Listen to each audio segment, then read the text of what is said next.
தொடர்ந்து பாவத்திலே தொடர்ந்தால் கர்த்தர் அவர்களை பயன்படுத்த மாட்டார். எஜமானுக்கு யாரெனாலும் பயன்படுத்த முடியும், ஆனால் பாவத்தில் இருக்கிற ஒருவரை பயன்படுத்த முடியாது. நல்ல பட்டம் பெற்று பாவத்தில் இருக்கலாம், பயன்படுத்த முடியாது. நல்ல பட்டம் பெற்று இருக்கலாம், ஆனால் பாவத்தில் தொடர்ந்தால் கர்த்தருக்கு அவர்களை பயன்படுத்த முடியாது.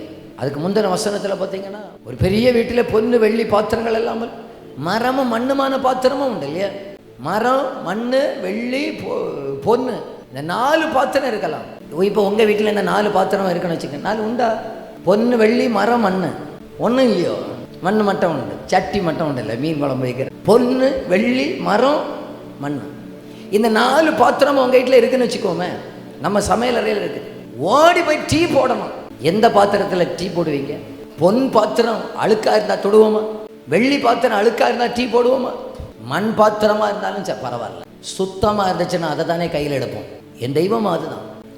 உலகத்துக்கு பார்வையில் நான் ரொம்ப பொண்ணாக்கும், நான் ரொம்ப பெரிய ஆளாக்கும், ரொம்ப படித்தவராகும். என் ஆண்டவர் ரொம்ப படித்தவரெல்லாம் தேவையில்லை, ரொம்ப பரிசுத்தமாகத்தை வாஞ்சிக்கிறவர்களை என் ஆண்டவர் பயன்படுத்துகிறவராக இருக்கிறார். மற்றவர்களை என் ஆண்டவர் உபயோகப்படுத்துவது இல்லை. யாராக இருந்தாலும் சரி, கர்த்தர் மற்றவர்களை பயன்படுத்த முடியாது, பயன்படுத்த மாட்டார். திரும்பவும் தொடர்ந்து பாவத்தில் இருப்போமே, ஆனால் கர்த்தர் நம்மை பயன்படுத்த மாட்டார்.